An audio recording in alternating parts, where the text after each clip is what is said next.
So this soap has a lot of layers, like an onion or an ogre, or, the more inclusive pride flag, which is what this is. But I don't do well with layers, but I thought I did a great job, right? Like I had all my maths exactly figured out, so I knew exactly how much was going to go in each layer to accomplish all of the layers, and it was awesome. And then I realized at the end of the pour that I really messed it up, like really, really messed it up with my maths. And that's what you get to see today. Because, I show you my successes and my fails on this channel. So I'm going to show you all of that in just a minute. But before I do, hello, I am Mrs. Soap and Clay. Let's make stuff.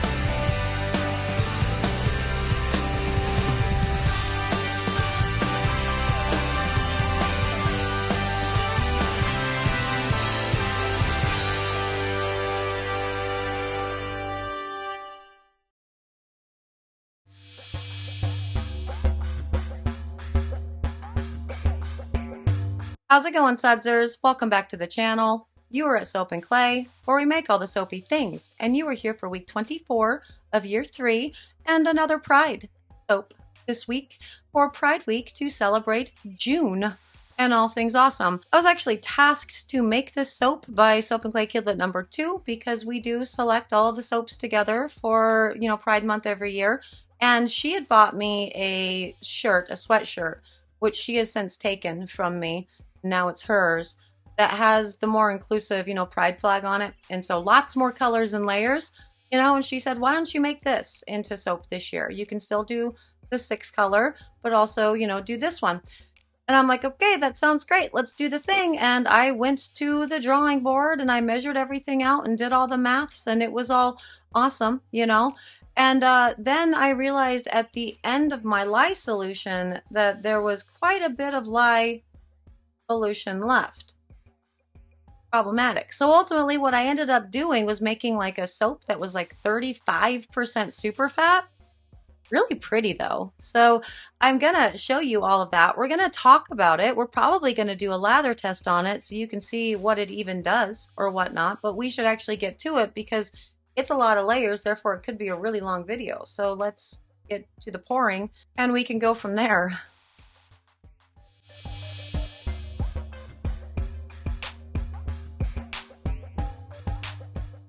Okay, so follow me down this wild road of me making a 34% Superfat soap by accident. And it all starts out with this sweatshirt that Soap and Clay Kidlet number 2, bought for me last year for my birthday, which is coming up in a week. And yeah, 11 layers. And I did my maths, and I want you to pay attention to that because I'm going to show you that piece of paper later. So ultimately what I did was I took the entire amount of the, oils that were in this, so 76 ounces, and I divided that by 11, and I took the entire amount of the water, the lye solution that was in that, and also divided it by 11. So just like with yesterday, doing the same, doing each of the layers, together or individually. Sorry, I am actually listening to my own voice right now because I am trying to edit something else that's really, really long while I'm doing a voiceover for this, and turns out it's kind of hard to do that. So I'm going to go ahead and pause the one in my ear and actually talk with you guys here. But yeah, all of these layers were going to be done individually, allowing time for each of the layers to set up. It's great. Except my problem really did come in with, I messed up my maths for the lye solution. The oils were fine when it was all said and done, but the lye solution was off by quite a bit. And so I am going to show you the quite a bit and the ultimate end result of all of it. But I did just want to leave this part in so you saw just how carefully I was measuring, right? very, very carefully. I was very meticulous with it. I was great with keeping all of the batter nice and fluid because it's such a small amount. Ultimately, when you're dividing, the height of a bar by 11 layers, you really don't get much with each layer. So I really did want it to be very, very fluid going in. And so far we've used, by the way, Wicked and Magic Beans for the micas. So we got the black and now we have the brown. And again, I wanted it to all be very, very fluid going in. So just mixing it right to an emulsion, putting the scent blend in, which is an absolute delight. I forget what it's called. Inclusion is, okay, so I did cedarwood and hyacinth for inclusion. So kind of mixing what would be, considered a masculine scent with what would be normally traditionally considered a feminine scent to do sort of gender neutral stuff for sure. And yeah, again, I wanted the fluidity just like this, and I got it for sure. So that was good. But also I was very pleased with how quickly each of these layers set up on the heat pad. So just off screen, I have a heat pad that I was moving this whole batch of soap to in between these layers to firm up before the next one. And I thought that I would have to do this for, I thought it was going to take several hours, if not the entire course of a day. But interestingly, I did not have to do that. And I find that even more interesting because as I said, I messed up the lye. And I messed it up in not putting too much lye in it. So Aphrodite is going to be the next for the blue. I messed it up in not putting too much lye solution in, but the reverse. And so that means there's a lot less lye, which means it's a very heavily superfatted bar, which should stand to reason then that it shouldn't firm up as quickly. Again, because I was just pouring these at an emulsion. And so, yeah, that was a very... At the end of all of this, I was just kind of flummoxed, because at this moment, when I'm using ballet slippers for the pink, I did not realize that I was doing anything wrong. I was weighing everything out exactly as I had written down, and everything was going so beautifully, and I was so proud of myself. It was great. I was nailing the colors. I had the exact same amount of colorant in every section of these layers.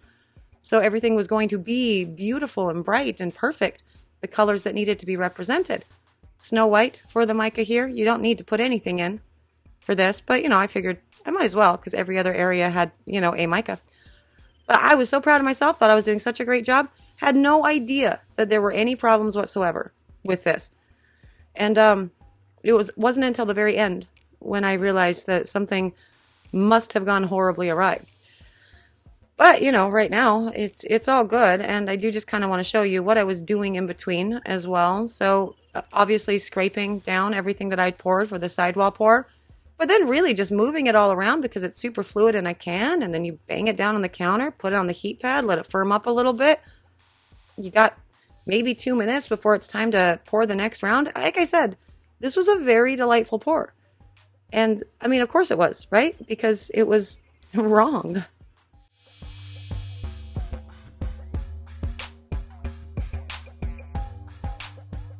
So remember what I said yesterday, that I'm always lazy and I'm not going to get out all of the colors required to make true red with the Mad Mica blend, right? I did that. I did that thing. So spicy tomato or whatever, and it's voodoo and it's brazen hussy. I put the appropriate amount in. Look at that. Look how bright it is. I wanted to show you that I did a good job. Like, that was very important to me. I did it right and I did a good job. So, the rest of it, it's not, well, I deserved what I got, you know what I mean? Because I really, hustled through it. I didn't hustle. There was no hustling. I did that. I take my pride soap seriously, and Soap and Clay Kidlet number 2 wanted to see this. She requested this 11 layers to be more inclusive and all the things. And I wanted to make sure to do a good job, because if I showed this to her and it was all wonky and weird, I knew that she was going to go to that sweatshirt and be like, but it's crooked, whatever. And so I wanted to really do a great job. And so I spent time and did the maths and did the things and put in the work. This was not a me half-assing it situation. And I love this so much for me. It's amazing. But yeah, now with all of these, after we get the red in, we are going to be moving on to the I mean, I guess with the red, obviously it has the pigment in it with the brazen hussy, but more into the neons and like 3 very pigmented layers because, well, I had these neons that I bought for something that we had done before, and I haven't used them since because for the most part, I don't use pigments in any of my soaps, and it's very rare that I even do super bright soaps, you know, but I had them, so I wanted to use them. And so I was messing with all the pigments. Now, what I can tell you about pigments that I'm not showing you in all of this is for something like this, like a flotation device, what I did was I measured it out into the oils for this particular section. And then I took my stick blender to those oils to make sure that everything was like super dispersed. So I did, you know, save a step of having to disperse these beforehand and then put it in. You know what I mean? So I did that. Make sure it's nice and blended. And all of these also do have kaolin clay in the entirety of the batch, which we saw at the very beginning with the big overly full Pyrex. And this one is a tennis ball breaker. Yeah, that's fun. They're very bright. They're very fun. And that's all I really have to say about the pigments because we are about to hit the layers where I always tend to do things horribly wrong, and that's the purple layer, and it's coming up in just a few ones. But this whole process was, again, well crafted. It was well designed, and it did not work. I have since like re-poured all of these, right? Because I did find my mistake and see where I went wrong. And so I fixed my maths and did all the ones that actually ultimately end up on the website the proper way. So that's good. But for these ones, I don't know what they're going to do. They've become this very strange science, observation at this point because I poured them, oh gosh, like 7 weeks ago at this point, and they're still soft because ultimately a 34% superfat, that's what you're going to get. You know what I mean? I've never done a 34% superfat ever. So we're all learning things together, and I must stress, this was not a planned thing. And also, look how pretty my purple is. But yeah, here's the part. I pour all this in, and yeah, I'm using my finger there. It was the 11th layer. What do you want from me? I can't find my whisk anymore. Stop it. Those are soap nuts. They're in my lye solution, by the way, for an extra bubble. But yeah, the purple is so gorgeous. It's so perfect. And realistically, it should be empty. That lye container should be empty. Yeah. My oils are empty. There are no more oils left in the Pyrex that I measured them all out in. So they're gone. And there's quite a bit of the lye solution left over, And so that's where the 34% superfat came in, because I miscalculated by a whole bunch. And the pour itself showed nary a sign of that being a problem. Of a heavily superfatted soap. The pour, nothing about this suggested, oh, Houston, we have a problem. Like I said, each of the layers were firming up very quickly. I was able to pour on top of them very soon. Like, it was complete, whatever. Anyway, I'm going to show you the actual leftover, very, full amount there. Yeah. So, I mean, granted, there's a couple soap nuts in there, but realistically, about 10.5 extra ounces of the lye solution.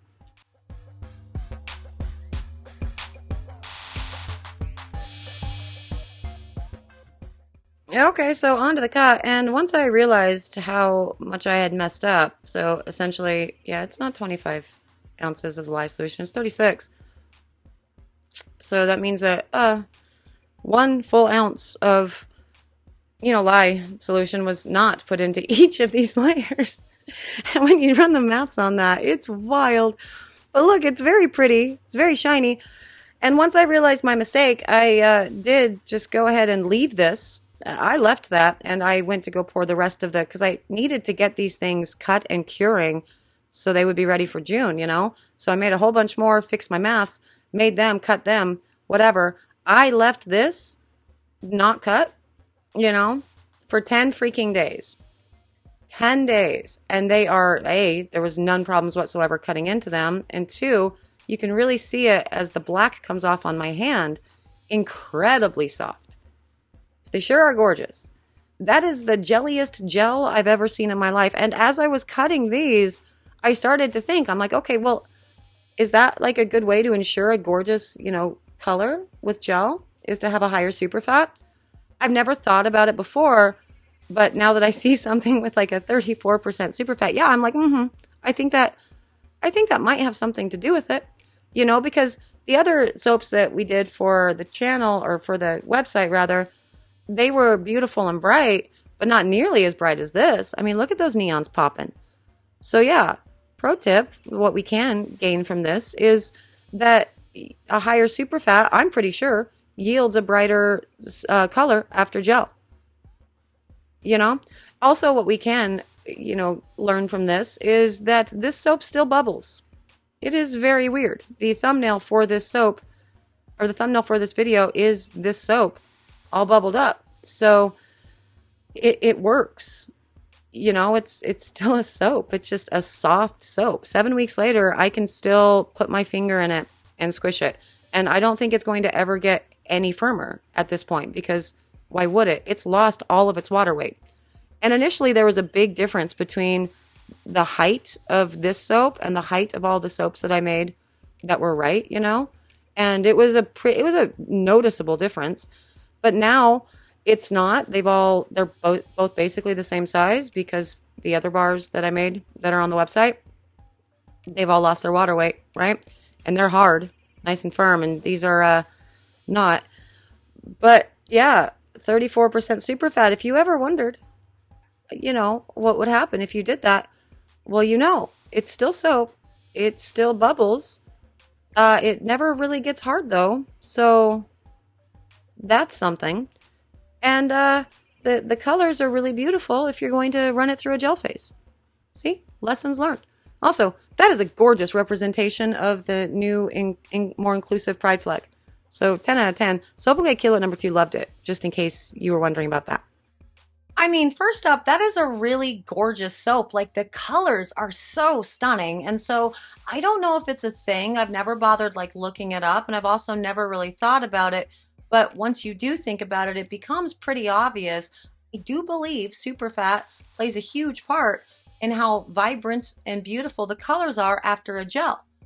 This is my thinking. And like I said, I've never looked it up. So it might be the most obvious thing in the world, but it's not something that I've personally ever bothered to look up. So there is something, I think, to it. So that was cool. And with these ones, I don't think they're ever going to firm up. Like, there's no water left to lose at this point, and they're still kind of soft. And I guess that's what happens when you have a bar with a 35% superfat. But they still lather. It's a thing. Weird thing. It's not a thing that I'm going to sell, this batch that I showed you, but the other batches that I made, you can totally have those. You can buy those at soapandclay.com, and all of the profits for those soap will go to glad.org, so that's fun. If you're interested in actually getting your hands on one of these other soaps that are like super soft with this 35% superfat, just send a message in your order and I'm happy to send one through. I appreciate you guys joining me for all of this. It's always a fun time, You never know in the soap shop when things are just going to go horribly awry. And for this, it didn't actually go horribly awry. All of the pours were delightful. Each of the layers firmed up so quickly. But yeah, ultimately I had like 10.5 ounces of lye still hanging out at the end of that. So heavily super fatted. But yeah, it was a good time regardless. Thank you so much for joining me. Sudsers, a big extra special thank you to you. You guys are so epic. I am constantly in awe of how awesome this community is. The Sudsers are amazing and like the best community on YouTube, and that is a fact. So thank you for being you. I am out of here for today, but I will see you guys all again tomorrow for another round of soapy fun. Bye.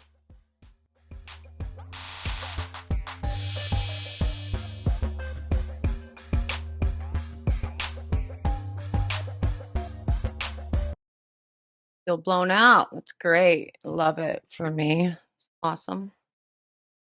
We'll do a ponytail moment today. Okay.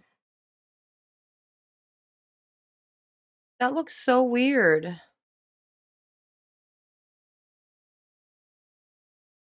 never wear a ponytail again. there a way I'm supposed to do this without? Okay. How about if I do that and then take it back? Well, then it's not a ponytail. Just a moment. Looks weird. All right, stop acting weird.